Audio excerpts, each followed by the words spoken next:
Welcome to the Kuya Dev podcast, where we explore the ins and outs of building a successful tech career.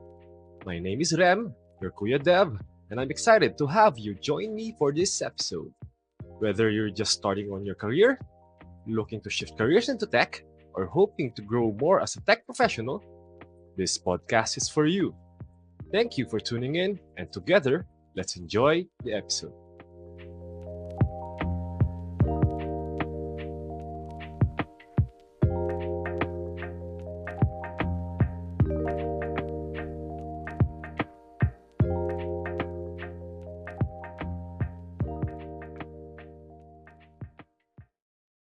Graduate ka or career shifter ka.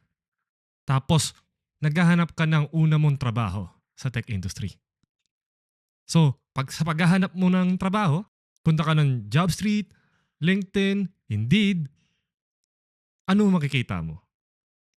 So, andito yung mga entry-level na job listing, no?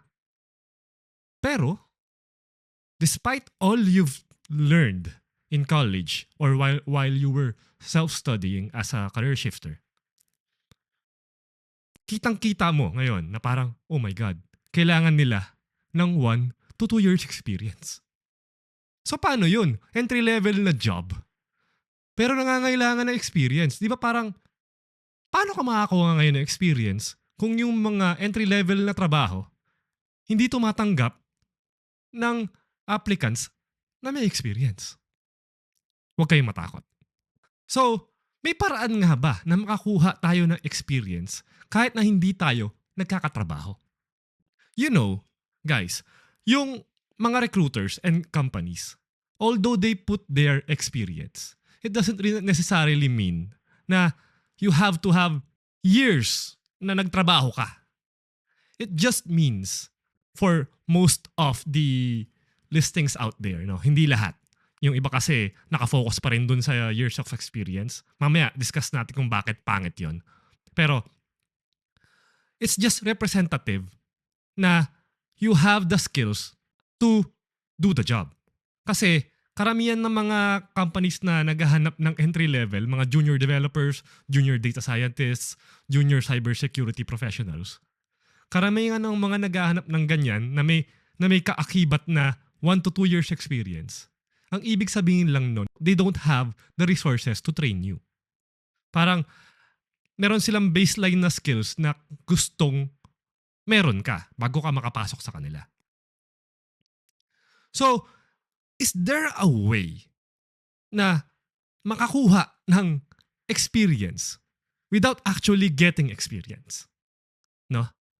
So, para ang hirap gawin no? Paano nga ba? To get job experience without even getting a job. In lieu of actual job experience, you need to be creative in having proof of work and proof of skill. Yun ang pinakamahalaga doon. Yun lang naman talaga ang essence doon eh. You have to have a proof na kaya mong gawin yung trabaho. And in the eyes of recruiters and employers, sa tingin nila, ang tanging paraan lang para ma-exhibit mo yon is through having actual job experience. Pero, there are ways na you can exhibit that, that skill and that proof of work through other means. So, tatry kong ibigay yung mga sa tingin ko makakatulong.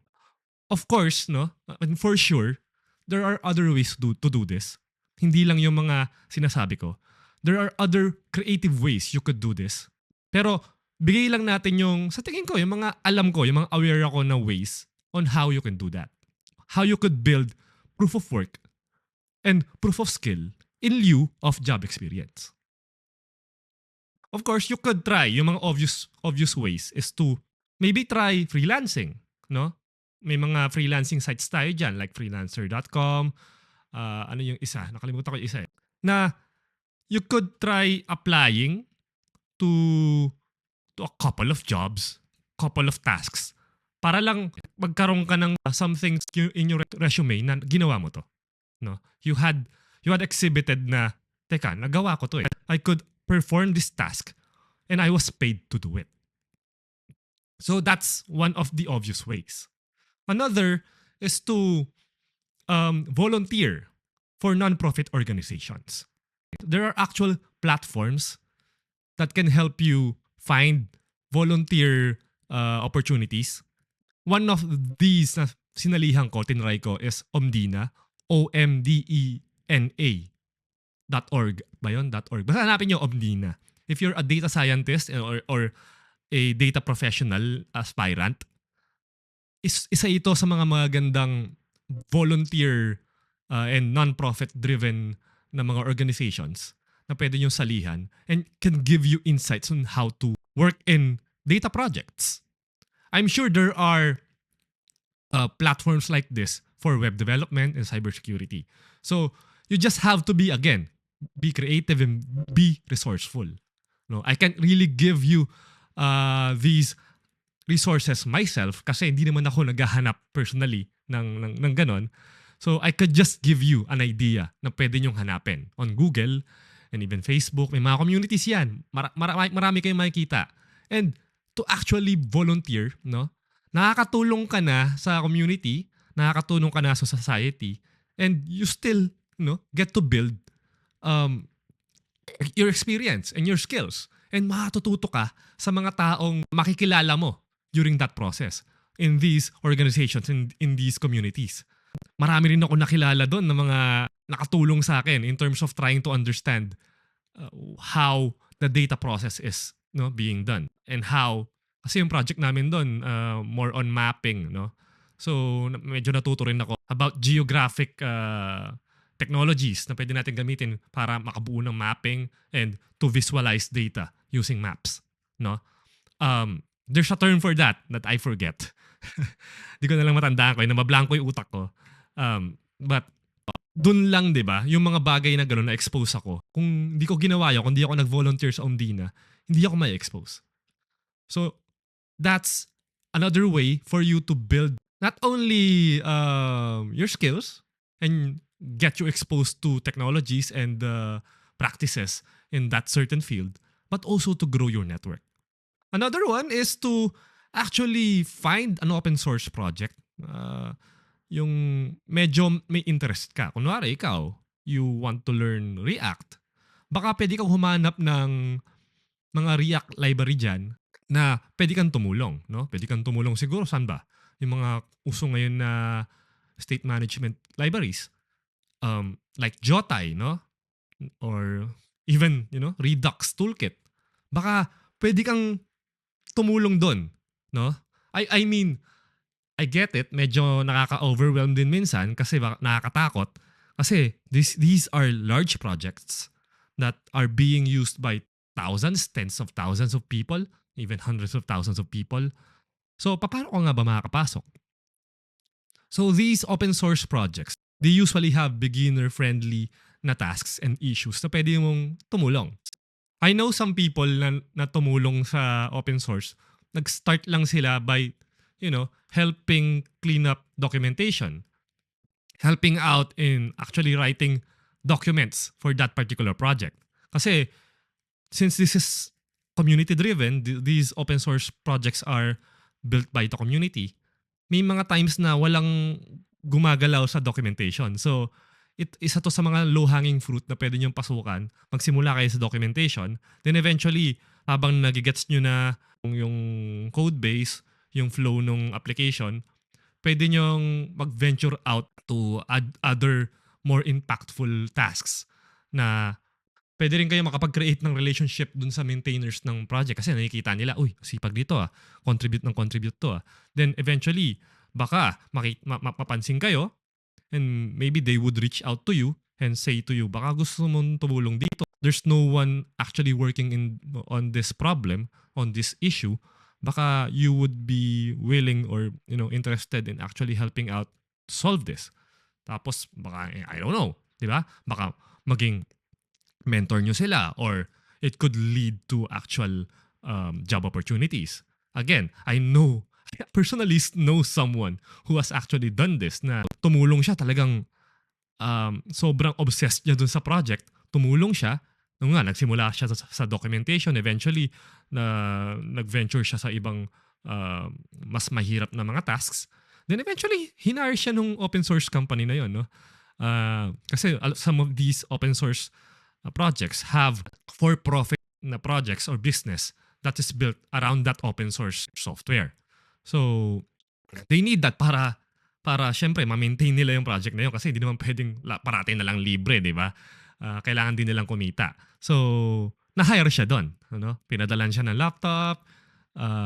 Tapos eventually, kasi OFW yon dahil na-hire siya, umuwi na siya rito. Hindi niya na kailangan mag-OFW. Tapos nakapag-shift na siya ng career na into, I think QA. QA siya napasok eh. So, doon siya nagsimula. So, you never know eh. No? Pagka freelancer ka, nakapag-provide ka ng value to your client, pagka volunteer ka ng non-profit organization, nakapag-create ka ng something na nakatulong dun sa project or dun sa organization nila, or for example, for open source projects, nakatulong ka, naayos mo yung documentation, nakapag-solve ka ng isang issue, as long as you're providing value, pagka nag-freelance ka, kailangan kang bayaran, or na-recognize ka ng project or ng non-profit organization, these are things that you could put in your resume. Pwede nyo silang ilagay actually as kung references, di ba? Yung mga makukuha nyong o yung mabubuo nyo sa network nyo, yun, ilagay nyo sila as references. No? Kunwari, lagay mo dun, maintainer of Jotai. O, malaking bagay yun. No? Lalo na kung yung recruiter may idea kung ano yung React.js na ecosystem. So, napakalaking bagay nun na there's someone who can vouch on how you work, no? On how you could provide value to a company. Kasi ganun din lang naman talaga yan madalas eh. Kung ang interview and job application process is more about how can you prove that you could provide value to the organization. So, yes, one way to prove that nakaya mo yun, na pwede ka magbigay ng value sa isang organization, is to have that job experience na hindi nga madalas nga pagka fresh graduate ka, wala ka pa nun. So you could, in lieu of that, you could show other things, no? Meron kang yung experience naman sa freelancing, meron kang experience sa helping out with non-profit organizations or in open source projects, no? Another one na hindi madalas ginagawa nating mga Pinoy is to actually build in public. No? Once you're actually trying to learn something, trying to learn JavaScript, trying to learn Python, whatever, build in public, no? Or learn in public. So how would you do that? One way is to chronicle your journey through, making videos, discussing yung naging learning path mo, even writing vlogs, or even tweeting on X, formerly Twitter, or I don't know, no? Be creative about it. As long as gino-journal mo or you're logging your journey somewhere, no, for people to see, and you're announcing to the world that you're trying to learn something. Napakalaking bagay nun, no? And you could actually, again, you could put that in your resume, no? In in miscellaneous na you're maintaining a YouTube channel or a TikTok account where you share what you learn or you try to explain things in a way na maintindihan ng mga tao na katulad mo na nag-aaral. Again, that's also providing value for others. No? Akala nyo ganun-ganun lang yon, pero you don't know eh. Baka may makabasa ng vlog mo, may makapanood ng mga videos mo, even, siguro kung nag-podcast ka, may makapakinig, no? That's how I actually really started, by sharing my journey, by sharing my knowledge. So, kaya rin naman medyo umokay si Kuya Deb dahil doon. So, you could apply that, no? While you're trying to find your first job in tech, and while you're trying to build experience without actually having experience. Another way you could build experience without having experience is to build side projects. Ito, madalas na sinasabi to, na you should have a portfolio. It's not really requirement kasi hindi naman lahat ng companies would try to ask kung meron ka mga side projects that you could show them. But it doesn't really hurt. Again, our goal is to find you your first job. So you need to do everything in your control to increase your chances of landing that job. Even, kahit man lang maland mo yung interview. Kasi pag ano ka na sa interview, you could defend na ba kung bakit wala kang 1 to 2 years experience eh. Pero, di ba? Kung mapaprove mo dun sa interviewer na, oo nga, wala akong 1 to 2 years job experience. Pero ito, meron akong dito ng proof of work, no? Or proof of skill. So again, side projects.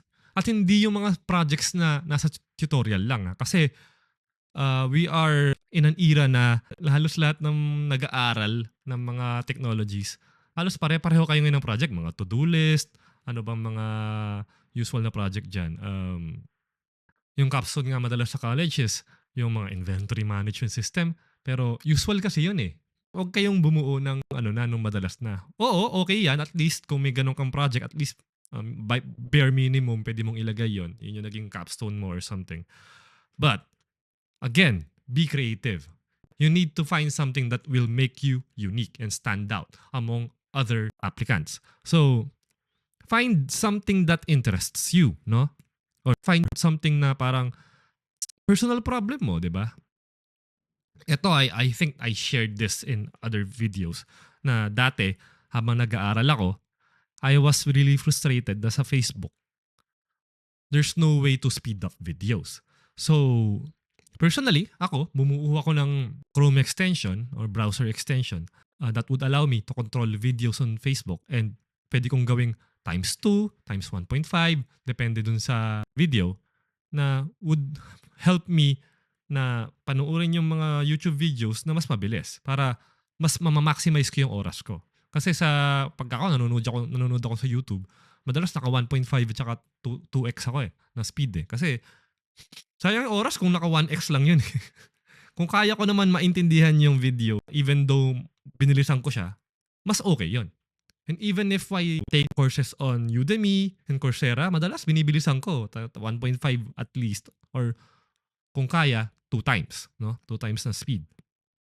So, I was really frustrated sa Facebook na wala siyang ganun. It doesn't allow you to actually speed up the videos. So, I built a solution for that na para sa sarili ko lang, no? Pero it turns out, I could have just built it for myself, no?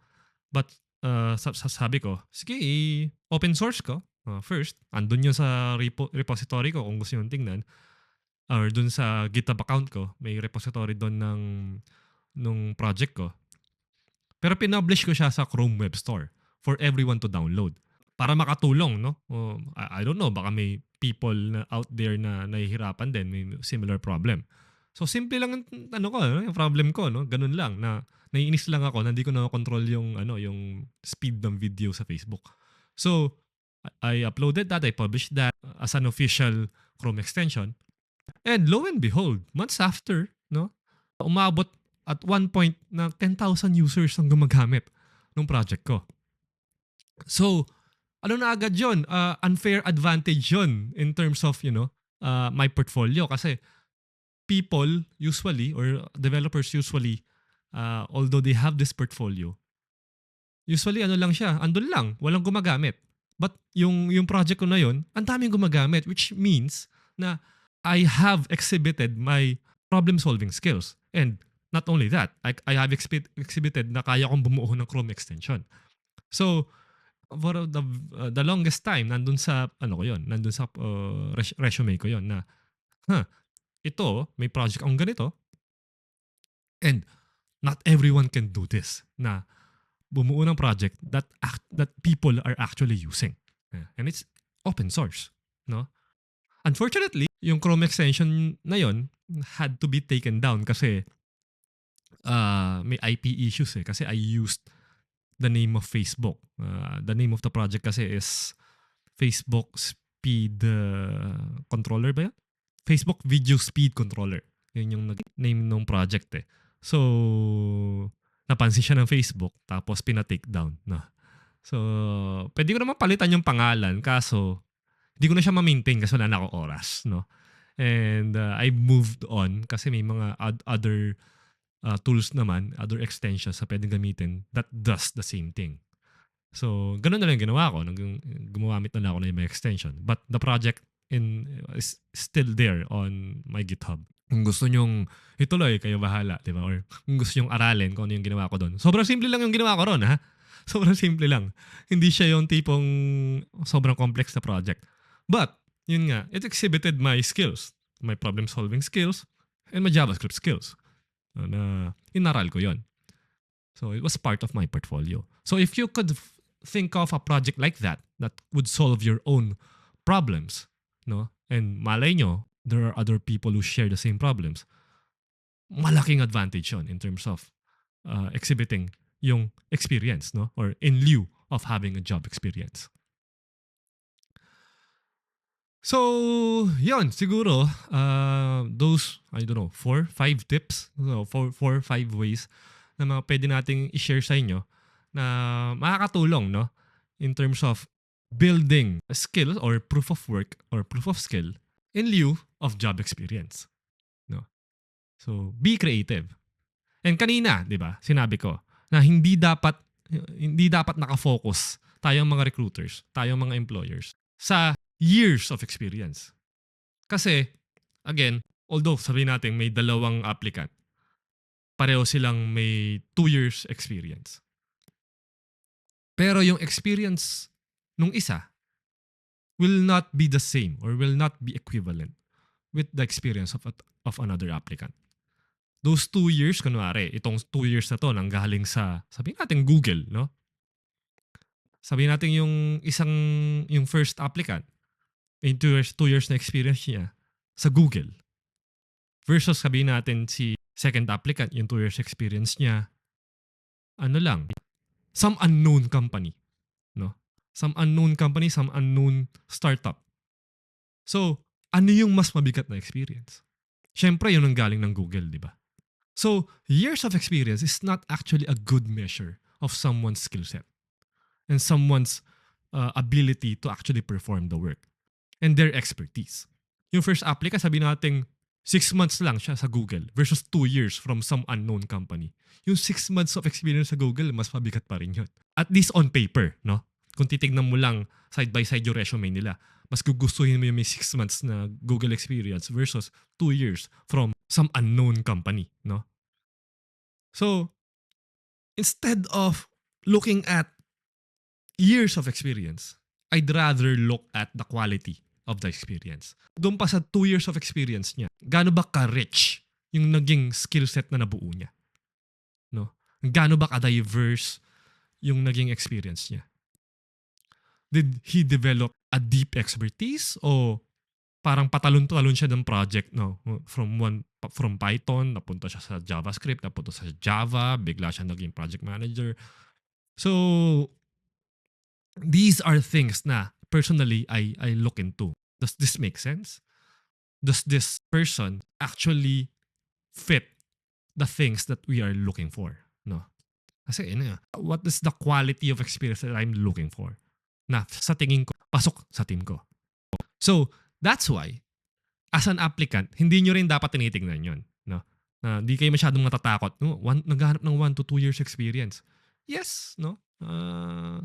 Nakakatakot siya, but that shouldn't deter you from actually applying. Lalo na kung you have a solid proof, no, of work or solid proof of skill set na pwede nyong ilaban na kaya kong gawin yan, no? Yung 2 years experience na yan, this is equivalent to this, no? Andun na lang yan kung paano nyo ibebenta ngayon yung sarili nyo.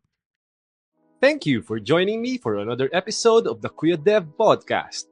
If you enjoyed this episode, please like, subscribe, and share it with your friends and colleagues. If you have comments, suggestions, questions, stories you want to share, or any topic you'd like for me to discuss, drop me a message via kuyadev.com/contact. You may also join our community by visiting techcareershifter.com.